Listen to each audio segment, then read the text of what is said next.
name's Belinda Barker, and I am the Chief Executive of the World Media Group, which is probably one of the best jobs in the world because I get to work with all the amazing brands here. The World Media Group exists to champion trusted international journalism to the advertising community. So you might wonder why generative AI is a relevant topic for us as an organisation, and I think you will know exactly why it is relevant by the time we get to the end of this session, because really as a disruptor there could not be anything in the last 10 years lifetime that's going to disrupt the way we operate in the way generative AI is. At the beginning of this year, I,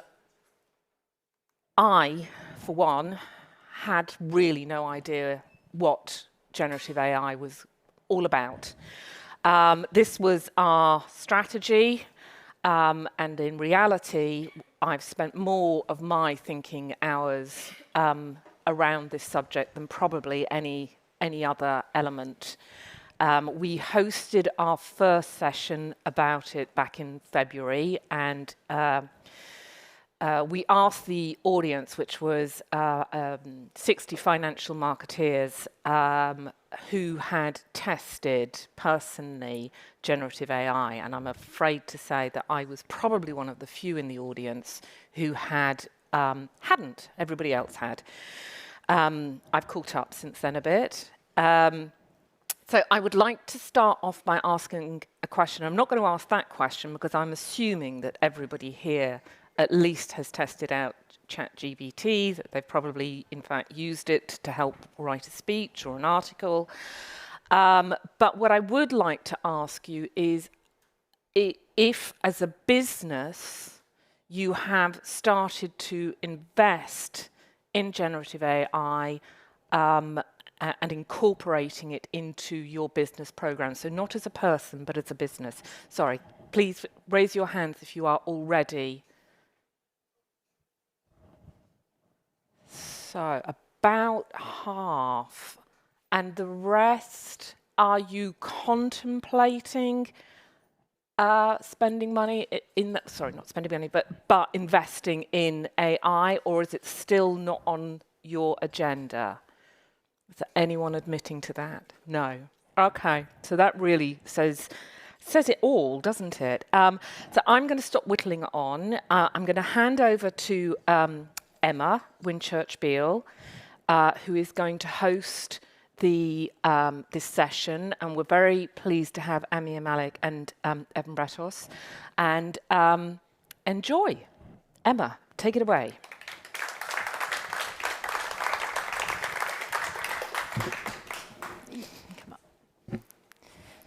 Good morning, everyone. Good to see so many here, especially as we're sort of day 3, maybe day 4 for some of you in Cannes Week. I'm going to introduce the panel in a little bit more detail, but I thought it would be good to give you a little bit of a scene setting about how AI is already integrating into marketing in 2023. I see from show of hands today also that many of you are already familiar with lots of the opportunities around AI. And if we look around Cannes this week, it's a very hot topic. There's a lot of panels going on about the subject. Insider reported just last week that there were many parts of business where AI is going to have huge impact, but sales and marketing is one of the big ones. And a recent McKinsey report found that 75% of the value that generative AI uses could create falls in 4 areas, including sales and marketing, customer operations, software engineering, and R&D.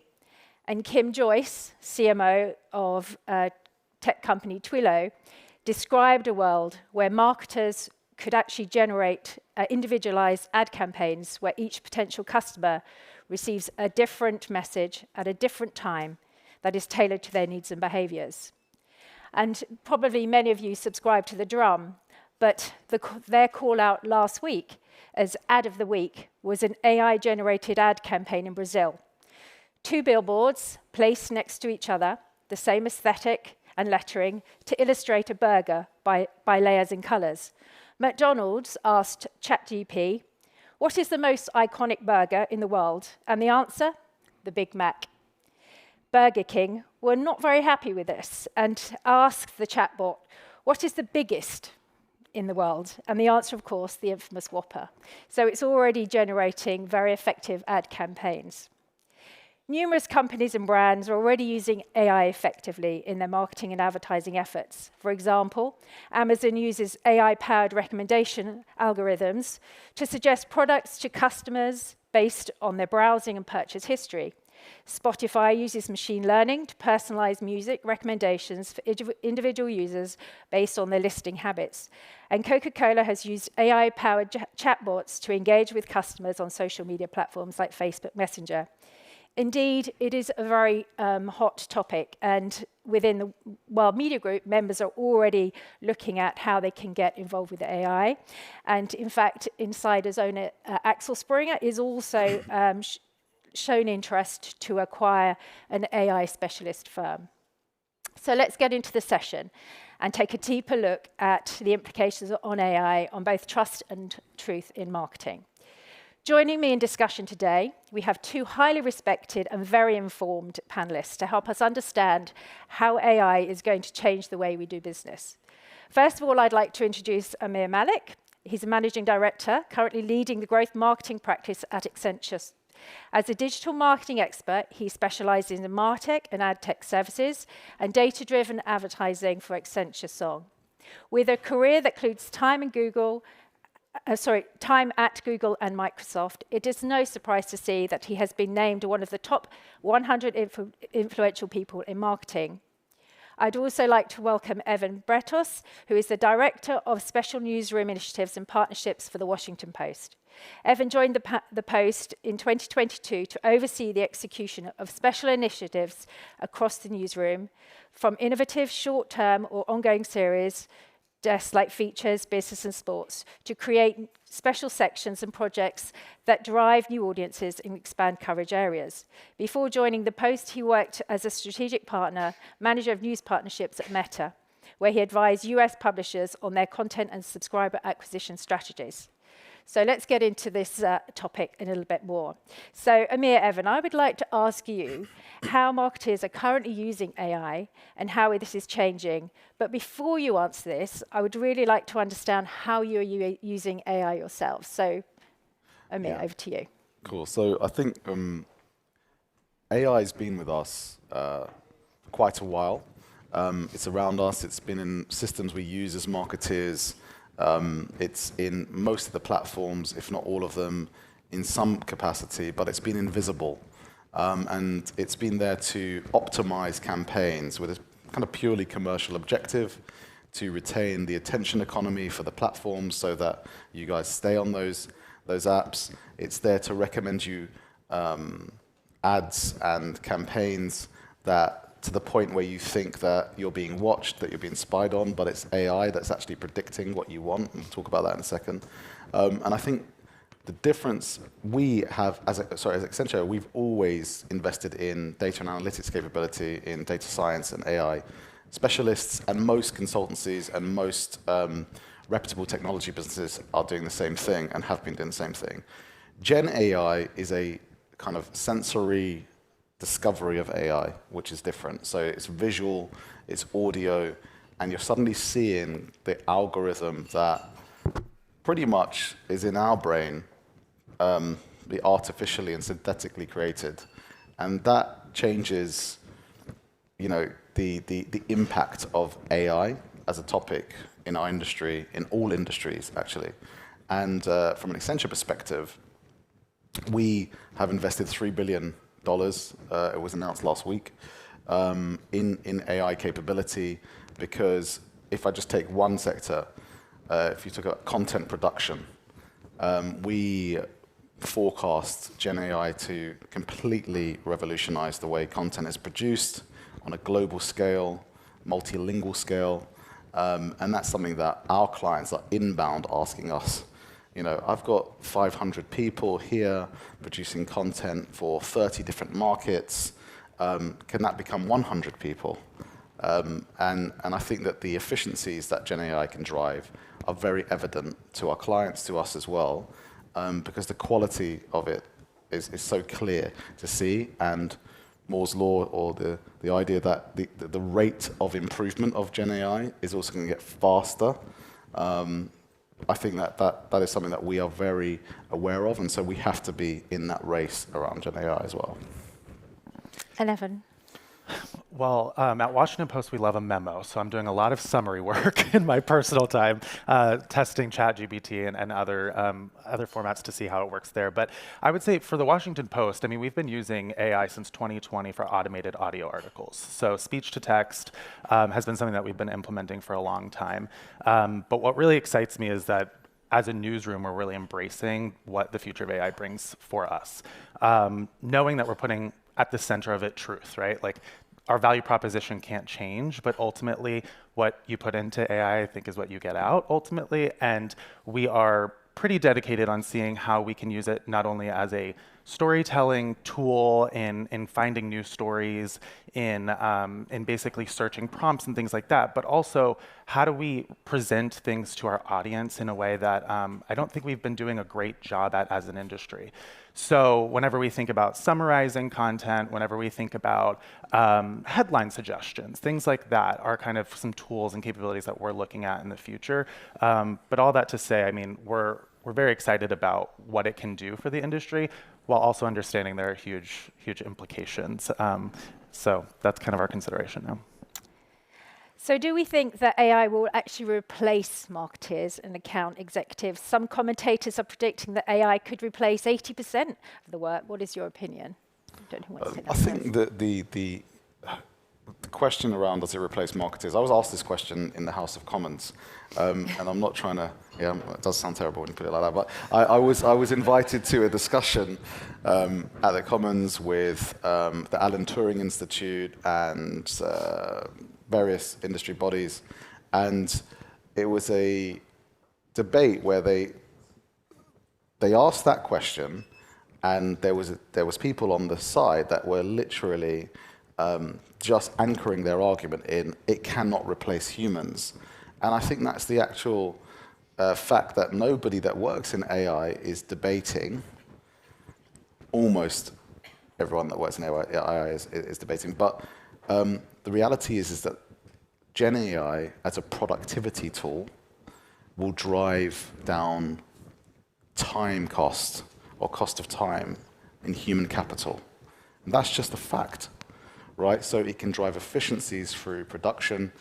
And there is terms that people are using, co-piloting AI and human. So partnering the human capability with the AI capability, or the last 20%. Has anyone heard that term? So AI produces 80% of whatever the task is, and then the human comes in and just refines it all and might change sentences. When you ask about Gen AI, and I'll tell you this, and you guys can come and see it afterwards. If I say the names Phil Ivey, Daniel Negreanu, or Doyle Brunson, does anyone know what I'm talking about? Okay, what am I talking about? Poker, that's right. So these are three of the best poker players in history. So we should definitely play later. And so I asked Gen AI to write me the 12 codes of poker based off the teachings of Dan Negreanu, Phil Ivey, and Doyle Brunson. Doyle Brunson being the most legendary, most famous poker player ever, Texas Hold'em.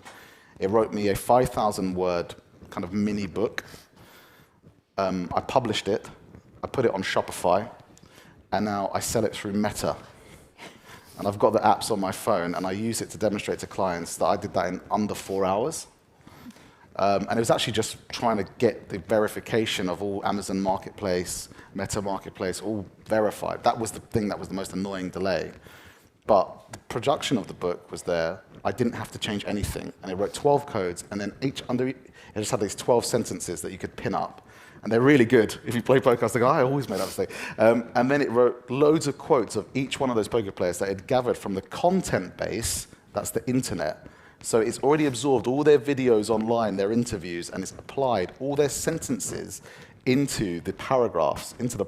So this is just, game-changing. Lots of people are doing that, what I described. So I think that there is a risk with human capital. There's a much more controversial question, which I don't want to be tweeted on or quoted on, which is if you plot human intelligence as an IQ score from the lowest to the highest, why is AI suddenly a buzzword?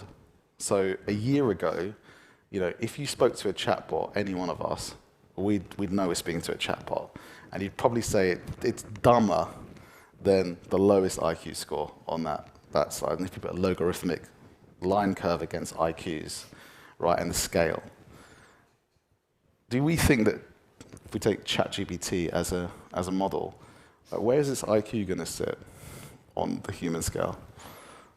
Is it smarter than some actual people? It's a dangerous question. And how smart is it going to become? So I think that's an ethical question as well. But it definitely can do a lot for our productivity. Evan? If history's our teacher, that's what innovations do, right? They free up resources. So I think it's a little naive for us to consider, AI delivering on the promise that a lot of people hope it does, and for there not to be some sort of price to pay for that. But I also think that that's a choice. I think that that's a choice for organizations and industries as a whole to have human-centric, strategies and ethics around how they implement AI. I don't think it's inevitable for it to be that 80% number I think you just mentioned, but I don't know that it's realistic that we retain all jobs and also implement AI, and then I guess we work 3 hours a day, which sounds amazing, but I don't think it's realistic. So, but I think the opportunities are huge. I mean, when you think about, the R&D opportunities with AI, I think is one thing. Like being able to analyze the amount of data we have at our fingertips, the amount of places I've worked where data was said to be the North Star, and then we didn't know how to use it. We didn't know how to read it, how to measure it, how to implement it ethically, responsibly. I mean, I think those are areas where, we're already a lot of places are not doing a great job with that, but once that's solved by AI, then it goes to that last 20% of the human use case for the data, right? So I think there's a lot of elements like that we think we're utilizing, our resources correctly, and I think AI is actually going to prove us that we have not been for a long time. And I don't necessarily think that there's a human cost in those cases, but holistically, it's unrealistic for us to expect that with the capabilities we're considering, if we, get it right, then there's going to be some job transformation significantly. Okay. So we mentioned a little bit about personalization from generative AI. How quickly can you see this changing? So I think that the propensity of Gen AI to personalize against a multivaried factor basis on an individual is going to be one of the most amazing and terrifying aspects of Gen AI, because it can adapt in real time, it can change its positioning without any human prompt.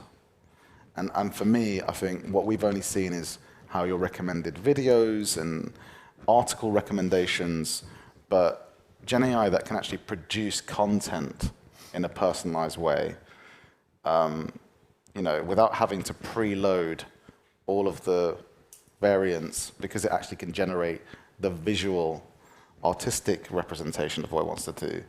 So dynamic creative optimization is something which, has kind of Criteo made famous in a digital marketing capacity. I'm being followed around the web. I was looking at a holiday, and that still required Criteo to load assets, right? And then the assets get weaved because you looked at a product on a product page, and then it pulls the right assets in it. But Gen AI can just produce the assets. You can give it a range of pricing. It can test the pricing. It could even start to understand the vernacular or the positioning of the content you're reading to then write content, which is for marketing purposes, in a way that retain your attention. And that, in your language. And so I think that personalization is going to rapidly change through Gen AI. I think you're accurate on it's probably the most exciting thing to me and the most terrifying as well. Because I think I worked at Meta, right? Think about how algorithmic curation has impacted us from a news consumer perspective over the last, 10 years. I mean, it's been pretty seismic issues, and that's not being driven by what you're saying, where there's, I think there was a test recently where somebody asked ChatGPT to write the same article about reproductive rights from the perspective of somebody who was pro-life or pro-choice. And all the statistics, all the facts were the same, but the framing was completely different. And so I think whenever we consider what personalization means, is it recommendation? Is it content creation? Is it both? Plus, it's changing every day without, like you said, human prompts. I think that it's where we draw the line is what keeps us, on the good or the bad side. But ultimately, I mean, whenever I think about from a newsroom standpoint, this is something that the news industry has not done well. And part of it is an ethical concern, right? Like, we don't want you to only know about news you want to know about. We want you to know about the news, right? Like, that's why we have a homepage or a front page or what have you. Like, part of our expertise as an industry is to tell you what you should be reading about and what's important today. And then there's all the other content that, like you want to read a story about well-being, or you want to read a story about climate change because you're really passionate about that. Great. But whenever there's mass fires and that's the story, that's the front page story. So I think, it depends on where we apply this personalization. And I'll go back to the Meta example. I mean, they were doing all algorithmic curation for a long time. And then whenever I was there, they have hired an entire curation team of human curators, because there are certain things that are up to editorial discretion. And I think that that's a really important truth to hold. And I don't think it's much different in marketing. And I also think, to not bog down in the copyright conversation, but you don't own anything as of right now that AI generates, right? Like, if it's not majority human generated, I believe the copyright board said that it can be ripped off by anyone. So I also think that there are very realistic barriers for us to get to a place where we're relying solely on personalization. And I think in those barriers is our opportunity to create boundaries. But I do think the capabilities are pretty seismic, and I'm cautiously optimistic and excited about it. So I want to just follow on from that to see what the implications on publishing and the impact of journalism are going to be, and how does that impact the quality of the content. There has been some commentary that AI is consuming relatively fresh human-created content, but at some point, predictions say maybe by 2025, 2026, there will be more AI content created than human content, which I do find quite surprising. But a large quantity of which may be created by bad actors. So I'll come to you first, Evan. Yeah. From my perspective, we're thinking about AI in 3 different buckets: creation, curation, personalization. So creation, from the Washington Post perspective, we are not going to publish an article that is entirely generated by AI. I think there's a world in which we leverage content, that's that input-output. We leverage an entire article, and we utilize AI for a 3-sentence summary that kind of gives you a hook into that content. But it's all based on what we've wrote, right? So that's kind of our creation area that we're focused on. The curation and personalization are kind of in tandem, but slightly separate. I think curation, I don't think that we're going to replace this idea that, human editorial judgment is at the forefront.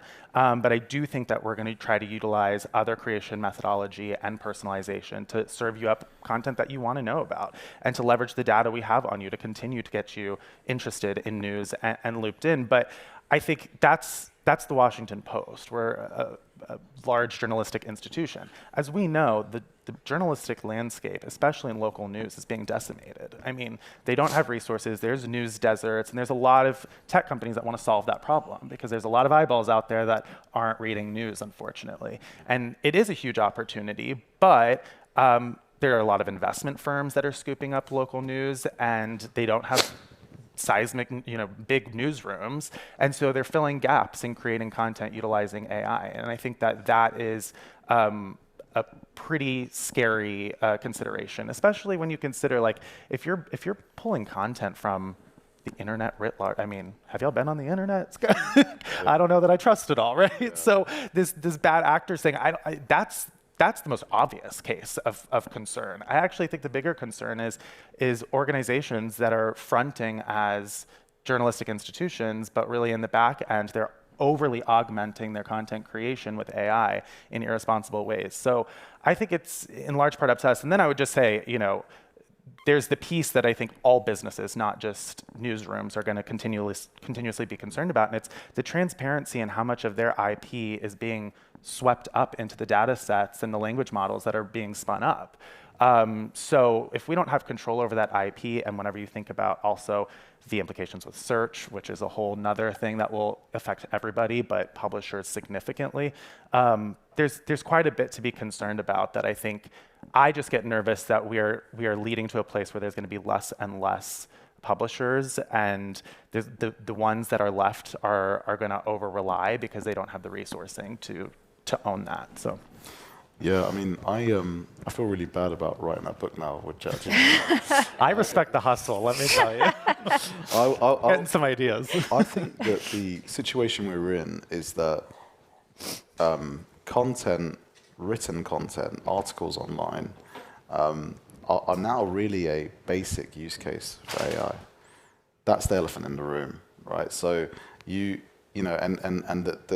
graver question is, do we have a responsibility to flag content that has been artificially produced? Because can we tell what's been written by AI or by a human? And we're losing that ability to tell. Not just, by the way, with written literary content, audio.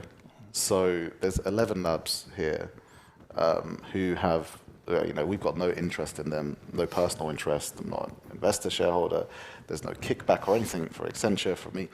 And we brought them with another company, Synthesia, to meet some of our clients from a corporate investment perspective, M&A perspective. And I mean, these guys, if I just talk about from article perspective, they can create a call agent that is an AI agent that you speak to, and you really cannot tell you're talking to a bot. And do we have a responsibility to declare that to each other as humans, as an ethical question? I think the literary excellence that a journalist, I want to be a writer, I want to write a really edgy article, I want to, the way that we as humans consume content has fundamentally changed, where, people just look at the headlines, the lead image, read the first few lines, and then they want to discuss it and want to go and talk about it. And it's a smaller segment of the population that will read the whole article, unfortunately. And so then, what's the opportunity cost of producing that content with AI as a business if people can't tell the difference? And so we might be shattering the dreams of young journalists somewhere. But the bad actors case, there are literally offices in countries where people get their rucksack, they get ready in the morning, go to work, and they're scammers. And they're at laptops and they're at cool headset, and they're just going to work to scam, right? And big office buildings full of them. And this isn't going to change anytime soon. So the art of the possible when it comes to content. I mean, I once raised this philosophical point, which was around the internet, is that who controls the internet? It's an open content economy. But you could argue that the entity that controls the internet are those that control the distribution of content. So the aggregators of contents and how that hierarchy sits. There's a massive responsibility on the platform companies, which has really severely impacted credible quality content publishers to now really double down on that. Because from an audio perspective, you could have, you could have, and this is a horrific kind of idea, but it's real. I'll give you a nice one after, because it was in my mind to say it, and I'm going to feel really bad saying it. You can get ChatGPT, ring fence its content base to Mein Kampf. It reads Mein Kampf. You can create a digital avatar of Adolf Hitler. You can understand the culture and the time he was in, listen to all of his speeches, and you can literally generate an Adolf Hitler. And what would the far right do with that? Giving speeches online, fake audios, fake speeches, or creating a far right spokesperson that's not even real. Or you could just release a new album by Elvis Presley, and we won't be able to distinguish. And that is the art of the possible is there now. And so people like Drake are being ripped off by these audio Gen AI companies. It was a good song. Yeah. So he's released a song, and everyone's like, "This Drake song's a banger, man!" and it's just an AI-generated song. So it's just mind-boggling to think about what we're doing. I'll just jump on that really quick. I mean, from the Post perspective, transparency is absolutely important. We will not do anything that's AI generated without telling you that it's AI generated. And I do think that that's core to the future of these use cases. But I'd also say, I mean, as it is right now, AI can't create, it's an amalgamation of a data set, right? Yeah. So it can't create anything net new. That's the thing. It feels new, it feels real, but it's not net new, right? So I also think when you think about if we get to 2025, 2026, and you're talking about the proportion of things on that the data sets they're pulling from were created by AI, like there's a question there of what is actually being, it's just a circulation of the same thing in different formats, right? Yeah. So I do think, and I don't think it'll be like that forever. So we're moving faster than that presumption. But I think it's another thing to consider whenever you think about what makes us uniquely human as we create, right? So I do want to touch on legislation. Who owns this, and does it need to be addressed globally? Yeah, absolutely. So I think that there's a kind of atomic energy and nuclear board that looks at the kind of production and presence of atomic weaponry, for example, nuclear weapons. AI is as significant a threat to us. It's in that existential category. With quantum computing, AI you can just create a hacker from AI, right? And it can just auto-hack and know what to hack and just bring you back what you want. When it starts hacking for itself, that's an interesting space. So I think that there isn't appropriate legislation. We're an industry dedicated to, kind of B2B sales and, providing services to the consumer, so the consumer's having a seamless experience. And lots of us work in that industry from a marketing, customer experience perspective. And we are just like scratching the surface with AI, the art of the possible, what's right, what's not right. You've got local publisher policy, but we need global publisher policy. It's the first time. What OpenAI really did is really stick it to Google and Meta, because they open sourced it. They could tell you what the algorithm is. You can use it. And for years, people, bodies saying, "Are you going to reveal your algorithms, Google? Are you going to reveal your algorithms, Meta?" And like, no. And they kind of have still operated at scale, and companies similar to them, TikTok. Now I think there's an obligation to collectively progress AI under the right governance. So somebody in that form is important. I agree. I would also add that we talk a lot about the existential threat, and that is terrifying. But I also think that there's immediate implications that are kind of being not overlooked, but under-addressed. I mean, when you think about the workforce and economic implication, when you think about the education implication, and when you think about the political implication. Those three things we are experiencing now. We're going into an election cycle in the US where that is going to be extremely prevalent.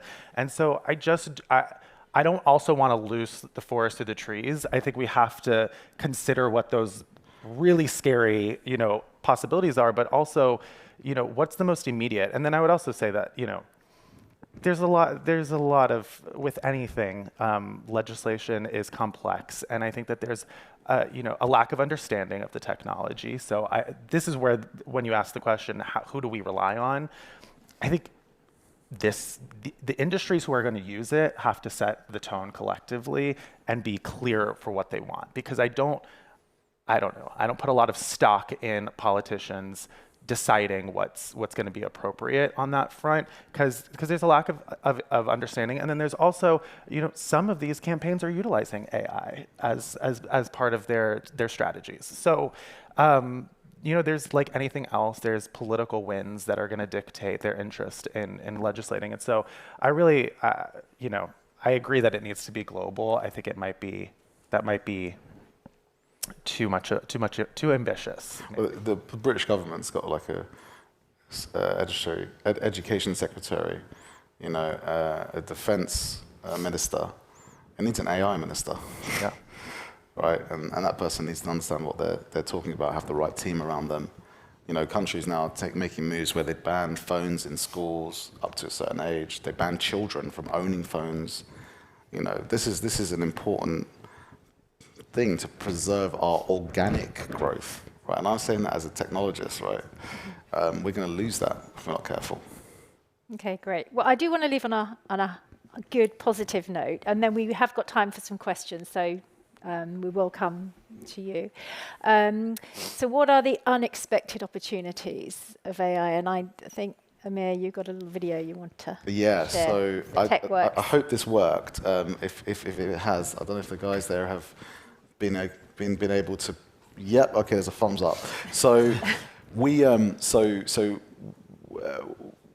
Synthesia is a company that ran a campaign for Pepsi with Lionel Messi, where you can go in and you write a name, someone's name, David or Claire, and it generates a message from Messi, which can be emailed and sent.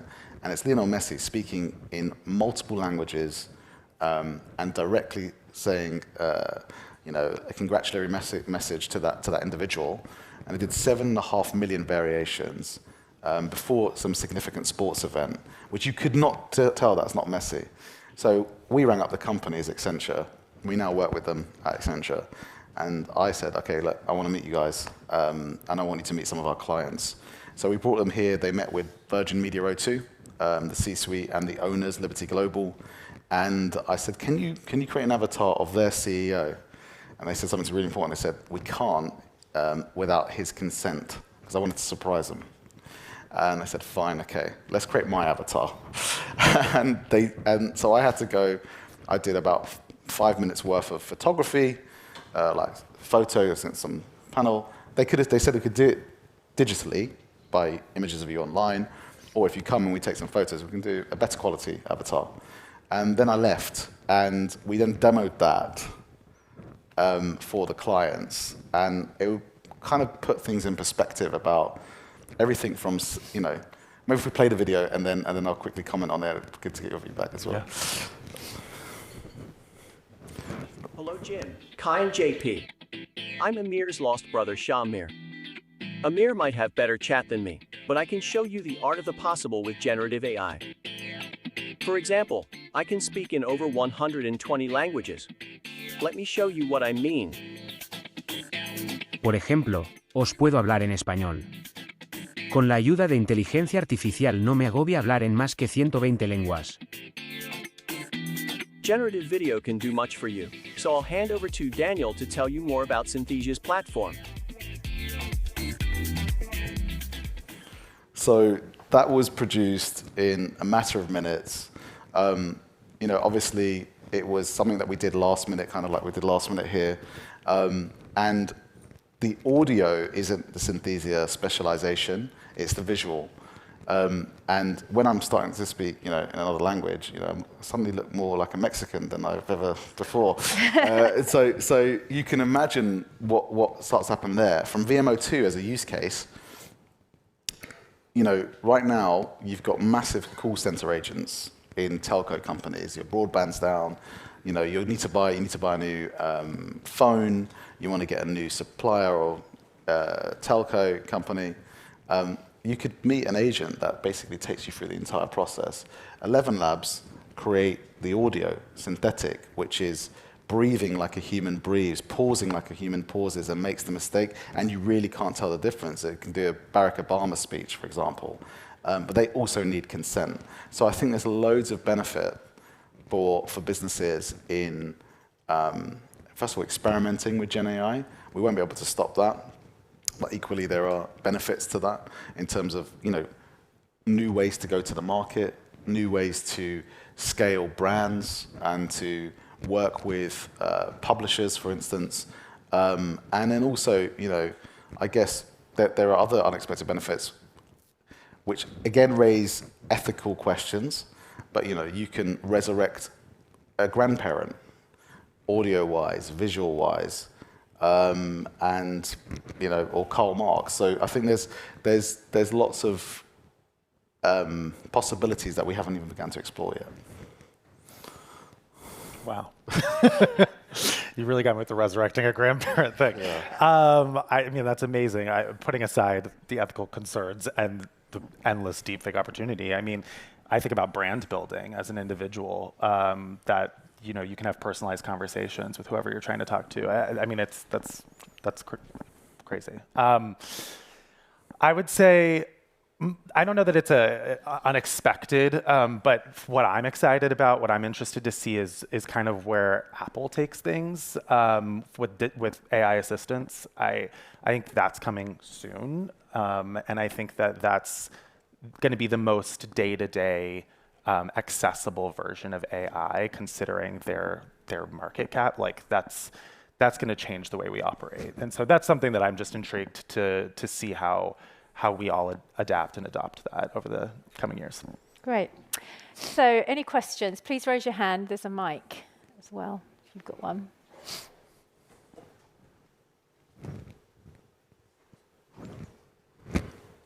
I'll go to you, Damien, first, but I'll just wait for the mic. I think Amir touched on this the last time. Wait for the mic so everyone can hear. Sorry. Thanks. Hi, I think Amir touched on this the last time we spoke, right? And what are governments? We talked about this is going to rewire everything. Like our kids are going through educational systems now, and the world that they're being educated for is going to be very different to the skill set they're being taught. So, how are governments thinking about it? So I've done a few talks on Gen AI, and I've had the feedback that I'm really scared. So I've toned it down a bit. Because people were literally saying, that's left me terrified. And then when 3 or 4 people independently say that, I'm like, this is not the impact that I wanted to have. But I think you're right in terms of, what differentiates me born today or in this generation to the Amir or my ancestor born 1,000 years ago in a desert, the mentality, the thinking, what are the inputs that have formed cultures, societies? How can what are British values? What are French values? What's preserved that? Why, what creates our kind of, what is the algorithm behind our mentality? And what are the inputs? And the way phones as a hardware facilitator of a software that is a platform experience disseminate information is fundamentally changing the way people think. To that, what was that TikToker, Mizzy, the guy that ran around and he was on Piers Morgan, where he was going, I don't care, I'll do what I want. He was breaking into people's houses. And he literally couldn't see there was anything wrong with what he's doing. He's a product of our British society, right? And he thought that that's cool and that's what you should do. And it was entertaining and it got millions of likes. So information that's going into these systems is going into our children's brains, which that's not how oral history works. Oral history goes from human to human. So there are failures within our education system, and there are challenges to our education system that are just going to be even, more difficult to resolve if we don't think about some fundamental changes to how information is disseminated and how Gen AI is, interacting with children, for instance. So the government is in a really tricky position. But I just don't think it's a priority for them fundamentally. I'll just add to that. I think the only positive spin, we're actually working on a story at the Post right now, my team, basically looking at how things like AR and VR are being implemented for workplace training. So not just the doom and gloom, like it's going to take your job, but it's like, how is it actually going to train you how to do your job better? And how are you going to work with this technology? And so I do think that that's the other piece of all of this, is that where traditional education lacks, I think technology may pick up, and that there will be more opportunity for continued learning beyond traditional education. So that's my positive response to that. There's a question over there.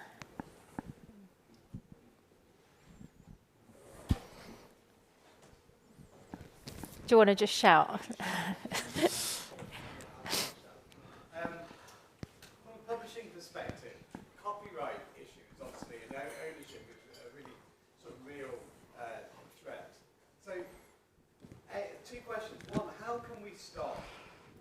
Do paywalls or registered metered walls, will that stop generative AI scraping your content, number one?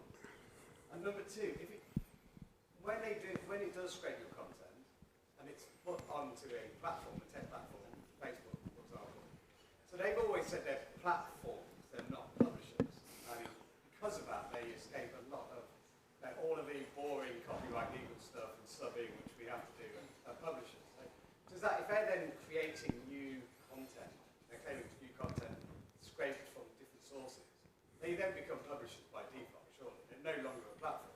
That content did not exist anywhere else. I'm going to take you to my next meeting.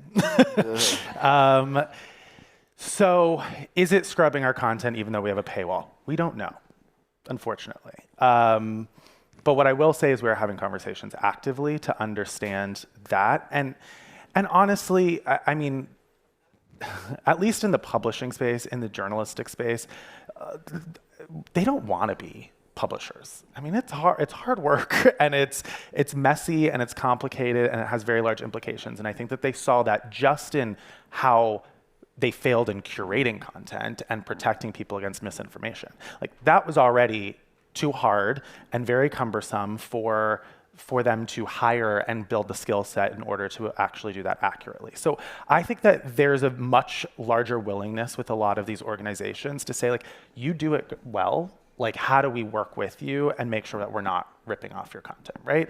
I think that those conversations are happening. And some of this, I had a conversation recently where they were talking really about computing power and saying actually to ingest the size of content from all publishers and to synthesize that into a way that's meaningful for people, it's actually better for them to set up more of like a call and response system for our content, and then we can actually have control over what they can access and what they can't access and how it's leveraged.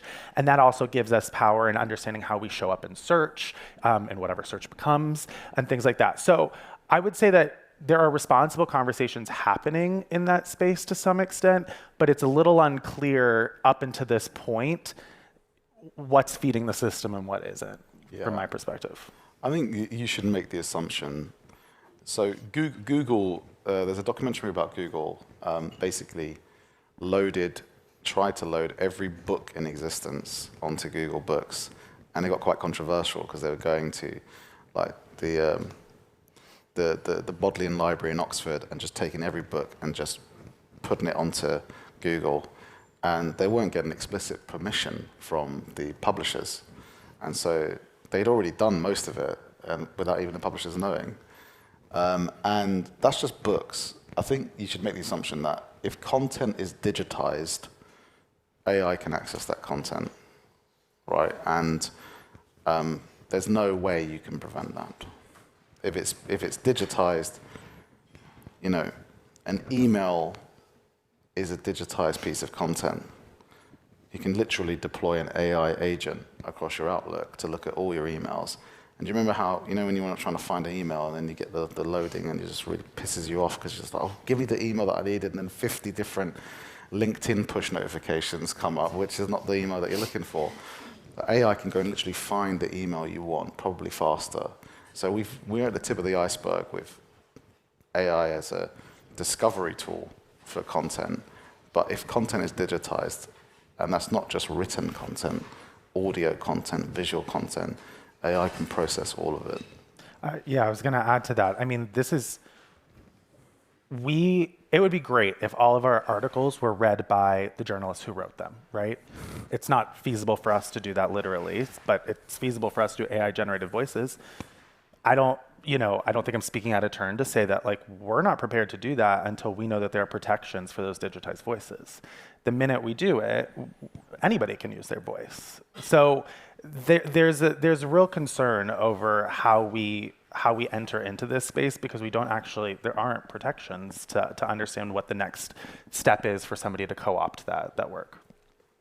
Thank you. Well, I think, unfortunately, we're out of time for any more questions. So please do grab Amir or Evan as we're leaving. But thank you so much for attending. Thank you so much for being on our panel this morning. Thank you.